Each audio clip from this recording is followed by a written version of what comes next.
MLA जानते हैं, सोमनाथ भाई से लेके और हमारे जितने सारे एमएलए साथी सब बैठे हैं, सब पिछले 7 साल में देख चुके हैं। कुछ नहीं करने पे भी एफआईआर होती है फर्जी। कुछ नहीं करने पे भी आपके कुछ कुछ वीडियोस आएंगे। अखिलेश हैं, कई और साथियों के साथ भी हुआ, कुछ नहीं हुआ। वहां से कोई महिला आई, सीसीटीवी में दिख रही है, और उसने जाके एफआईआर करा दी, जी मेरे साथ बदतमीजी की। तो कुछ नहीं करने पे भी कुछ होगा। एफआईआर होंगी, स्क्रूटनी होगी चारों तरफ से, सीबीआई पीछे पड़ेगी, ईडी पीछे पड़ सकती है। तो पहले से हम ये मान के चलें कि हमें बहुत सावधानी से, सतर्कता से अपना काम करना है। कहीं मैं गलत करने के लिए नहीं कह रहा, मैं कह रहा हूं गलत तो करना ही नहीं है, लेकिन लूज टॉक भी ना करें। आपने देखा होगा कि छोटी सी लूज टॉक का कोई वीडियो ऑडियो उठाता है और हंसी मजाक की बात का भी ऐसे करते हैं, देखो ये कर रहे हैं, फिर बड़ी मुश्किल होगी। तो इसलिए उससे बचें।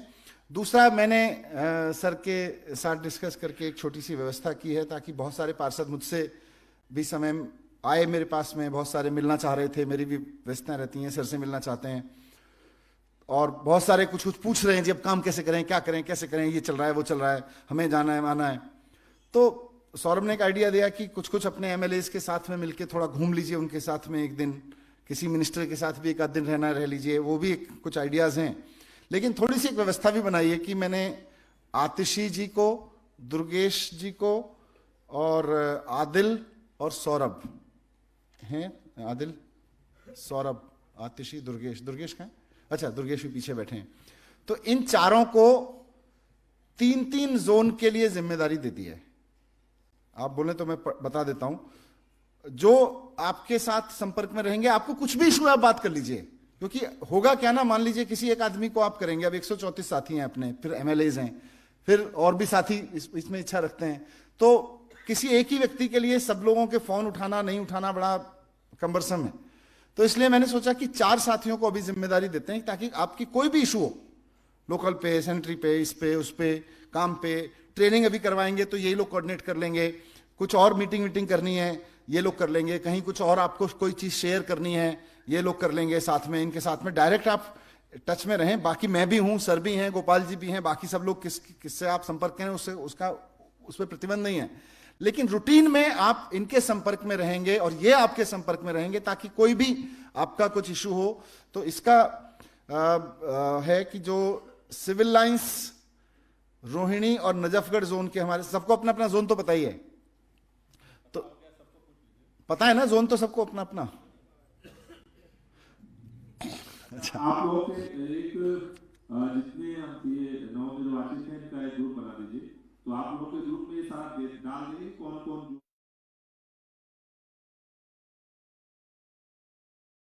तो सबका जोन है। मैं फिर इनसे ही रिक्वेस्ट करूंगा कि आप लोग अपना अपना भेज दीजिएगा कि आपका, इन चारों साथियों से मैंने जोन बता दिए थे इनको कि 3-3 जोन के में जितने जितने पार्षद हैं, तो लगभग 30 से 40 पार्षदों की एक टीम बना के एक आदमी के साथ में लिंक रहेगी, आतिशी, दुर्गेश, सौरभ और आदिल।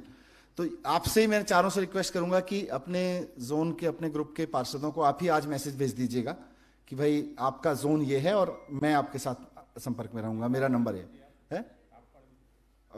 जिनको आइडिया है उन जोन का, उनको लिए भी, और वैसे भी सिविल लाइंस, रोहिणी और नजफगढ़ आदिल कोऑर्डिनेट कर लेंगे।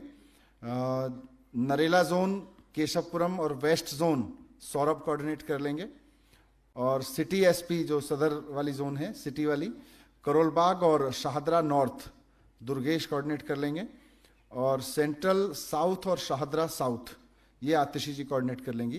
तो इस तरह से, बट आप लोग एसएमएस भेज दीजिएगा, ताकि आपको सबको मैसेज कर दीजिएगा, ताकि उनको भी इजी रहेगा, और आप लिख भी देंगे आपका जोन ये है, क्योंकि कई साथियों को हो सकता है ना पता हो। तो आपको फिर से बहुत बहुत शुभकामनाएं हैं। मेहनत करनी है, सतर्क रहना है, और थोड़ा एंजॉय करना है। लोगों ने इतना मौका दिया है। सर ने 2015 में मेरे को एक लाइन कही थी, और वो शायद एक अच्छा राजनीतिक वो है, कि काम इसलिए नहीं करना है कि लोग अगली बार वोट देंगे, काम तो इसलिए करना है कि लोगों ने अब की बार वोट दिया है। मतलब हम ये सोच के काम करें कि भाई काम कर लो, अगली बार भी वोट देंगे, वो तो है ही, पर काम तो इसलिए भी करना है, एहसान कर दिया उन्होंने, वो एहसान भी तो उतार लो। तो लोग काम तो इसलिए करना है कि लोगों ने वोट कर दिया है। Thank you very much. धन्यवाद मनीष जी, बहुत अच्छी बातें उप मुख्यमंत्री जी ने हमारे बीच में कही, और मैं उनकी बात में एक बात जोड़ना चाहता हूं। देखिए, मुख्यमंत्री देश में बहुत बनते आए हैं और बहुत बन रहे हैं, और आगे भी नए नए मुख्यमंत्री बनते रहेंगे। अरविंद केजरीवाल जी की पहचान इसलिए नहीं है कि वो मुख्यमंत्री हैं। अरविंद केजरीवाल जी की पहचान इसलिए है क्योंकि वो एक कट्टर ईमानदार मुख्यमंत्री हैं, इसलिए देश का कोना कोना उनको जानता है।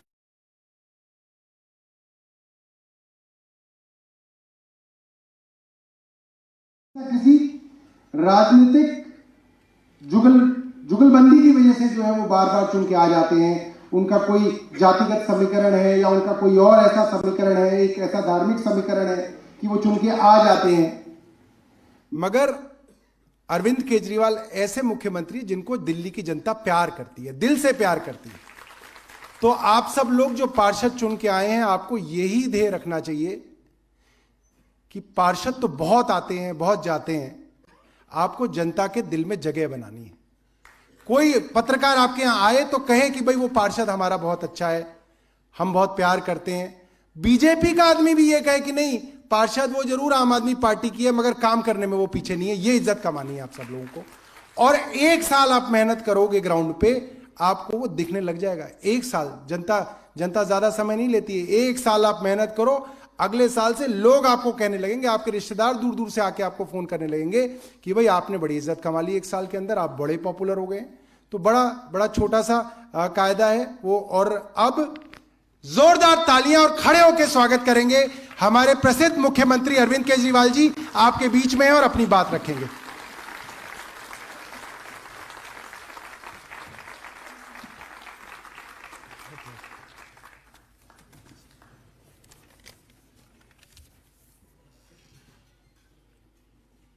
आप सब लोगों को मेरा नमस्कार। सबसे पहले आप सब लोगों को बहुत बहुत बधाई जीतने की, काउंसलर बनने की, और बहुत बहुत शुभकामनाएं। भगवान करे आपके अगले 5 साल बहुत अच्छे बीतें और आप जनता की खूब सेवा करें। मेरी नज़र में ये चुनाव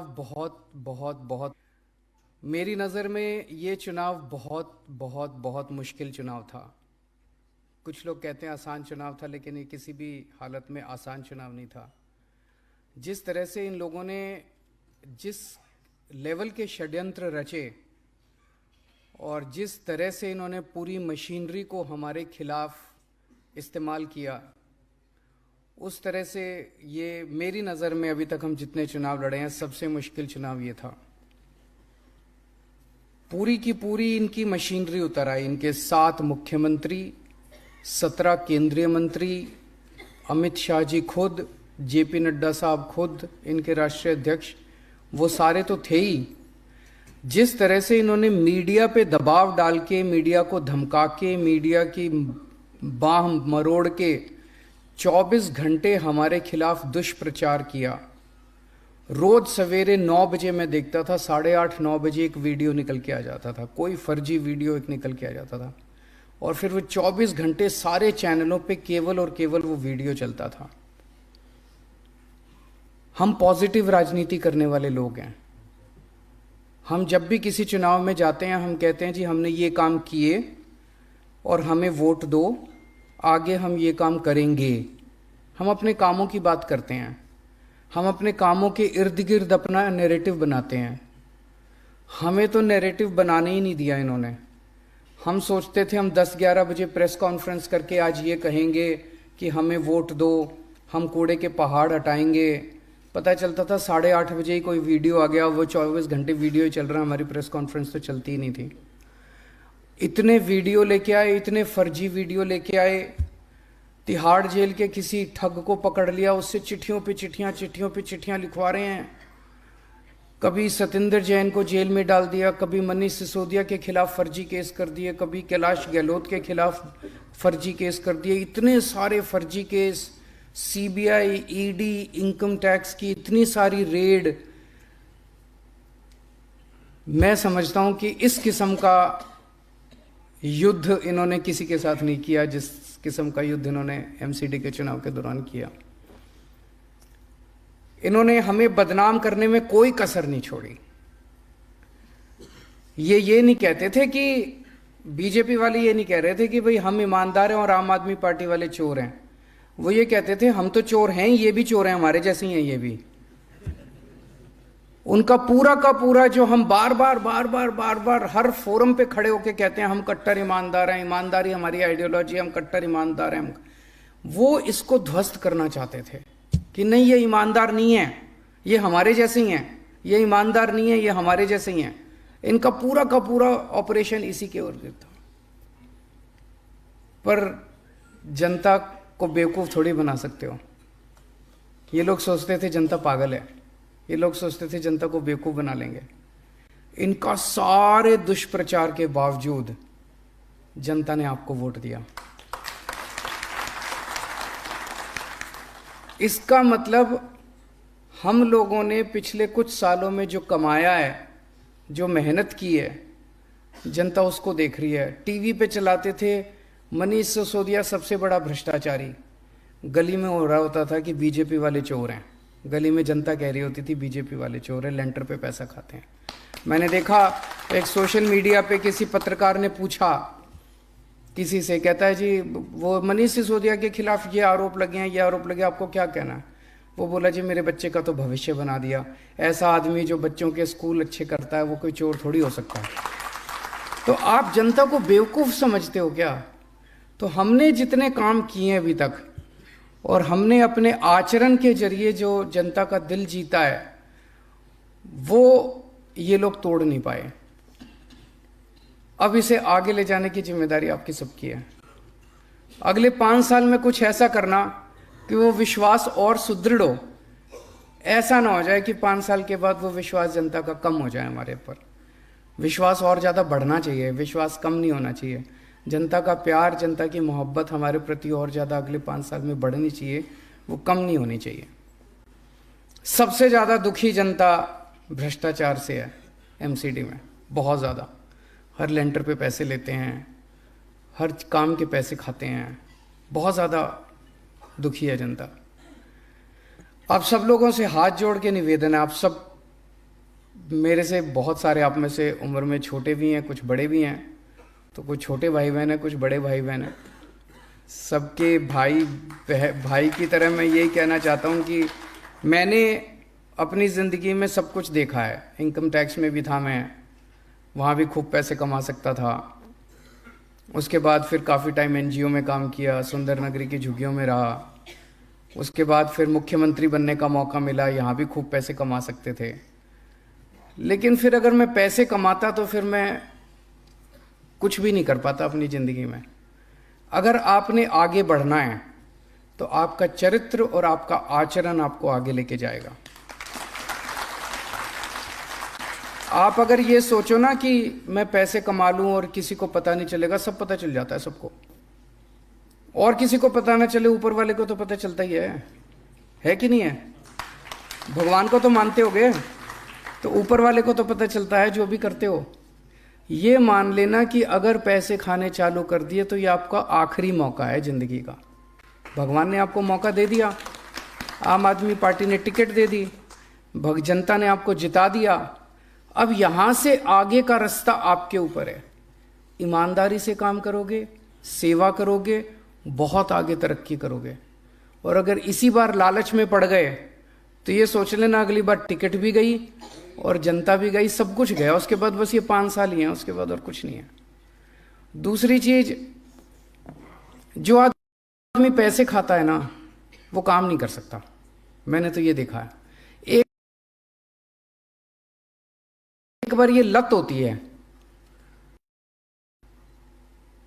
मैं आपको एक छोटी सी कहानी सुनाता हूं। मैं विपश्यना में जाता हूं। विपश्यना में जब आदमी जाता है तो धीरे धीरे कई सारे उसके ऐब छूटते जाते हैं। तो मेरा एक इनकम टैक्स में मेरा एक दोस्त होता था, वो भी मेरे साथ विपश्यना में जाने लगा।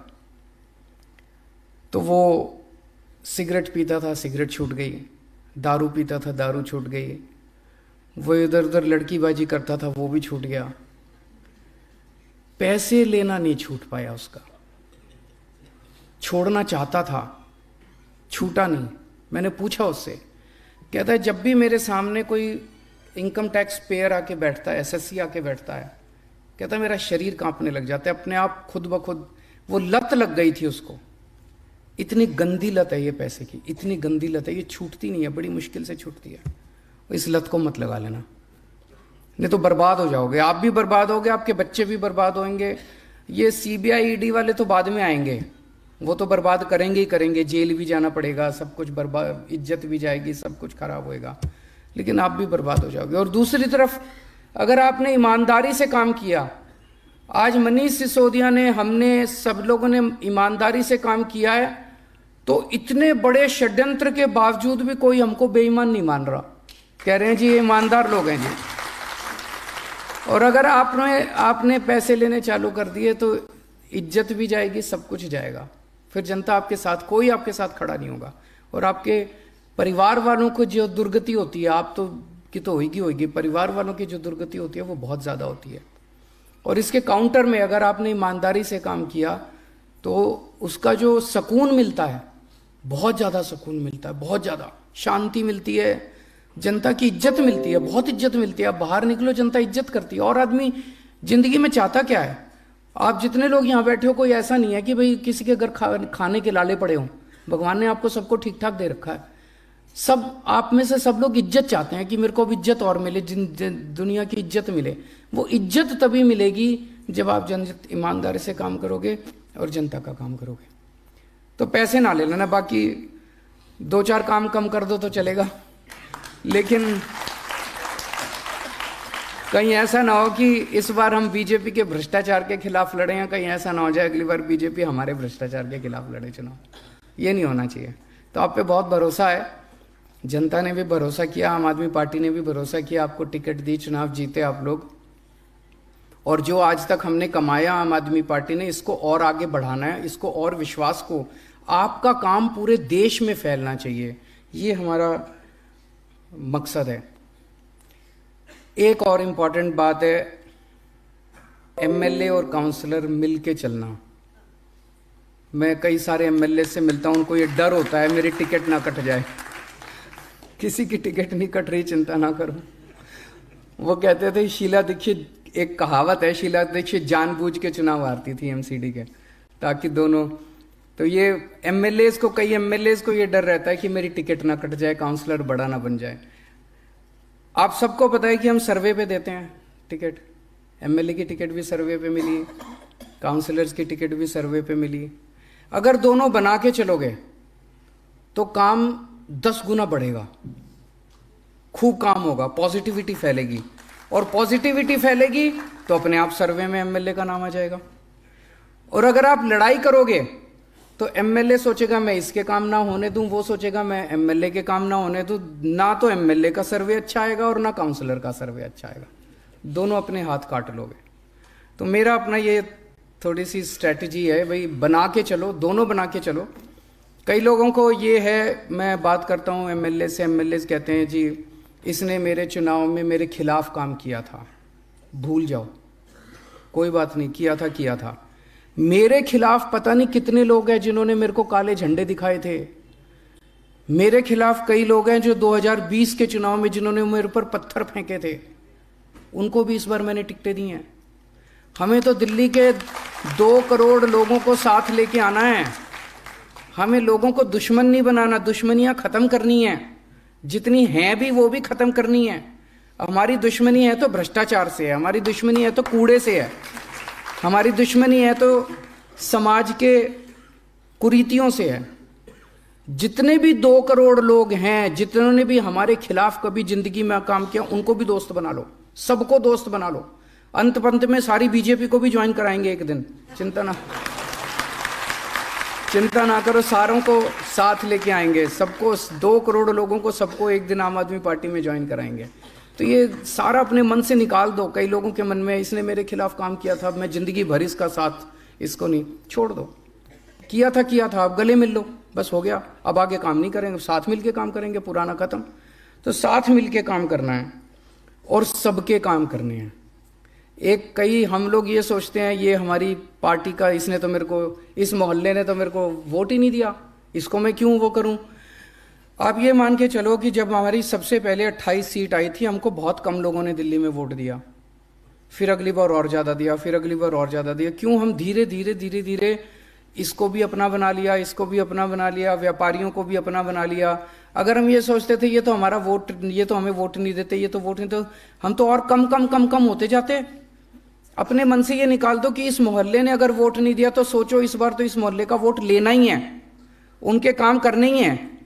सबके काम करो, बीजेपी वालों के भी करो, कांग्रेस वालों के भी करो, और धीरे धीरे उनको पार्टी में शामिल करते जाओ। लड़ना किसी से नहीं है, पूरी विनम्रता के साथ हाथ जोड़ के आगे बढ़ना है, सबके काम करने हैं।